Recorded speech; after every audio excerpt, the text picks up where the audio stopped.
Nous allons aborder la deuxième partie de cette soirée. Est-ce que l'un ou l'autre des intervenants, vous voudriez rajouter quelque chose avant que tous ceux qui le souhaitent vous posent des questions?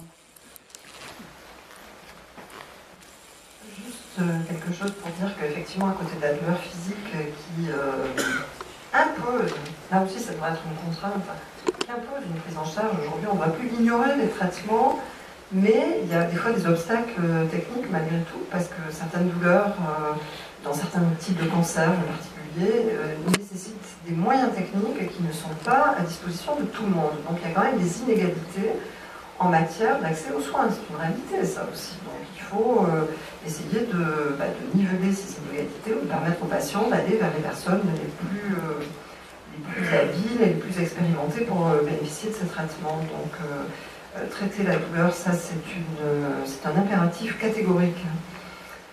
L'autre chose, c'est est-ce qu'on peut mourir rassasié de jour?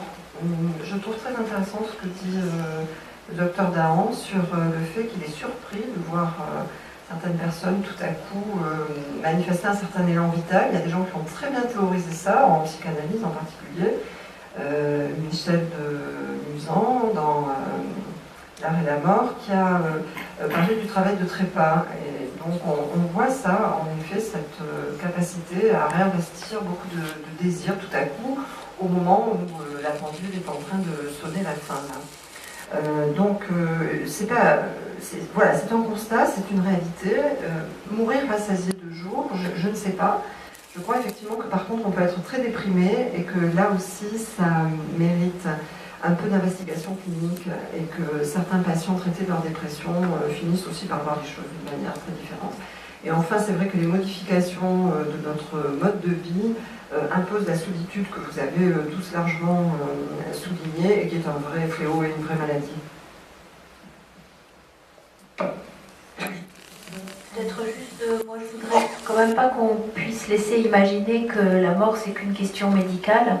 Parce que, en tout cas, nous, pour notre expérience, c'est clair que ce qui est probablement le plus important pour des parents, c'est qu'on ne leur vole pas la mort de leur enfant et que très probablement, il faudrait qu'on puisse offrir sur l'ensemble du territoire français la possibilité à des enfants ou à des familles de mourir chez eux, dans leur entourage, avec les leurs, et peut-être pas entouré de toute la technicité. Alors il faut qu'il y ait suffisamment de technique médicale pour que la prise en charge des symptômes soit correcte, que la prise en charge de la douleur soit correcte.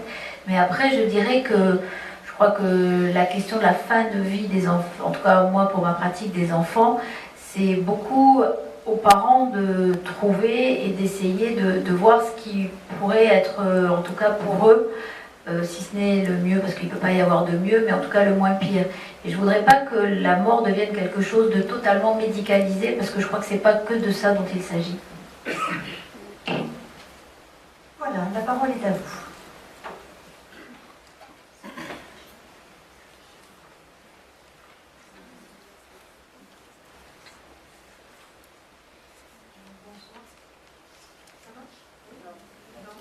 Si. Oui, ça marche. J'avais plusieurs remarques. D'abord, on aide à naître. On a fait beaucoup de progrès autour de la naissance. Est-ce qu'on n'aurait pas aussi le droit d'aider à mourir? Donc, les deux extrêmes de la vie. Donc, c'est des questions que je pose et des réflexions.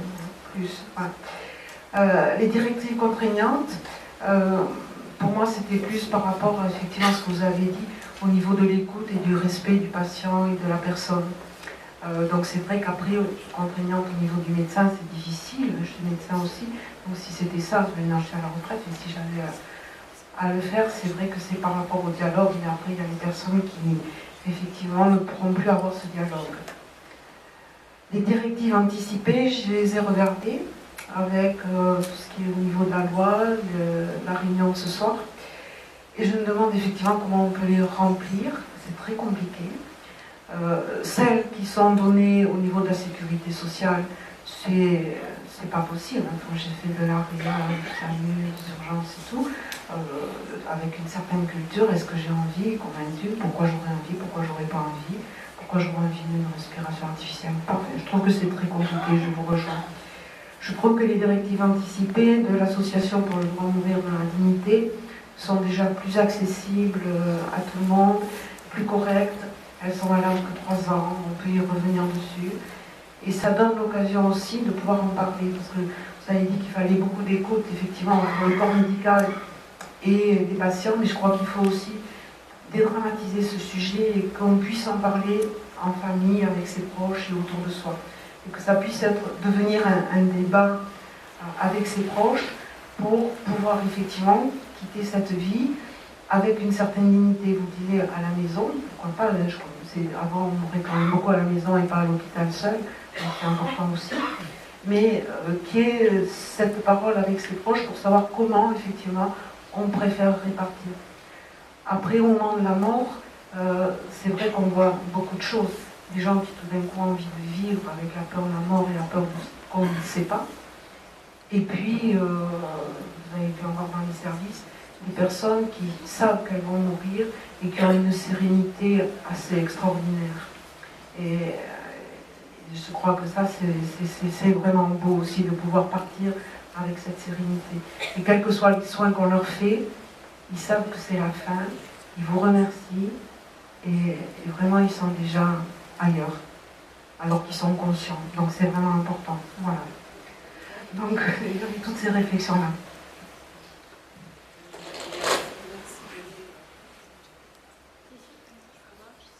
Non, je pense d'aller un peu dans le même sens que nous sur la question du dialogue. Enfin, ça, je crois que personne ne songerait à dénier cette nécessité. Après, vous évoquez quelque chose que Montaigne lui-même a dit, il nous faut des sages-femmes pour venir au monde, il nous faudrait des hommes encore plus sages pour nous aider à en sortir.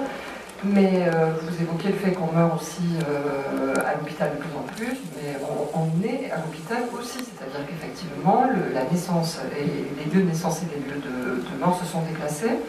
C'est comme ça, c'est la médicalisation de notre vie. Voilà, moi je me rappelle très bien quand j'étais étudiante en médecine, avoir entendu dans les cours de gynéco-obstétrique nos maîtres nous dire interdiction absolue de faire le moindre accouchement à domicile. Voilà, j'ai fait partie d'une transition de médecin, je ne sais pas quelle était votre expérience, mais où ça aurait été, je pense, extrêmement dangereux de se risquer à ça, alors que c'était juste avant l'habitude. Hein. Donc, par rapport à ça, votre dernier point, attendez, parce que je voulais, j'ai pas noté. Ah oui, alors la sérénité, voilà, la sérénité. C'est d'ailleurs dans la loi, c'est écrit comme ça, une mort digne et apaisée. Alors je crois que malheureusement, nous, on ne connaît pas trop ça sur les unités de soins palliatifs. Ça tient au recrutement de patients que nous recevons. Je crois que effectivement, un patient qui le matin ouvre les yeux sur son dernier jour en disant au revoir à tout le monde, j'ai bien vécu, j'ai fait mon temps et je vous quitte, et puis ferme les yeux, je suis certaine que ça existe. Malheureusement, ce n'est pas les patients que je vois. Les patients qu'on voit sur l'unité, et ça tient au type de recrutement de patients. On reçoit des patients en situation de crise, qui sont généralement des patients effectivement jeunes, d'ailleurs d'année en année ils rajeunissent, et dans des situations de souffrance extraordinaire. Donc je vous crois sur parole, et je rêve de ça, et malheureusement je ne vois pas ces patients-là.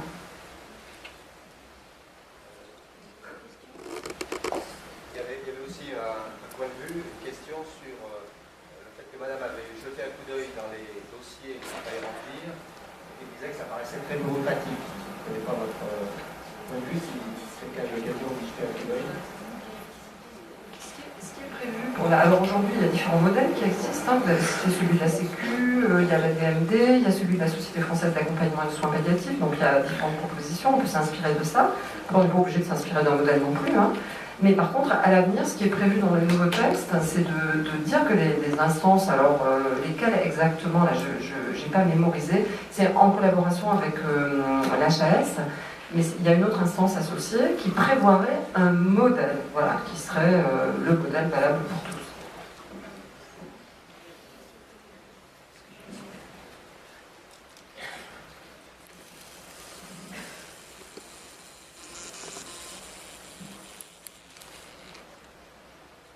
Bonsoir. Voilà, moi je voudrais évoquer des expériences que j'ai faites personnellement dans mon métier. J'étais auxiliaire de vie sociale. Et là où je trouve dommage, c'est que dans dans ces associations, il manque de... Voilà. Il manque...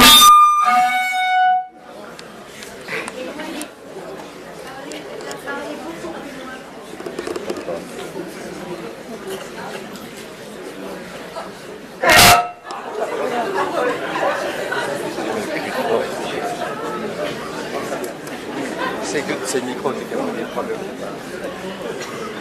Si, il y a des...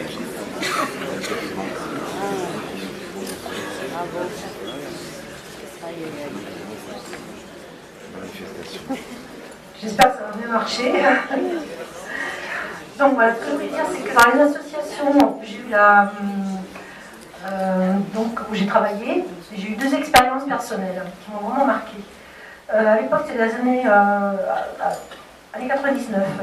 Et j'ai travaillé avec auprès d'un monsieur en fin de vie, où je faisais les nuits. Et à un moment donné, j'ai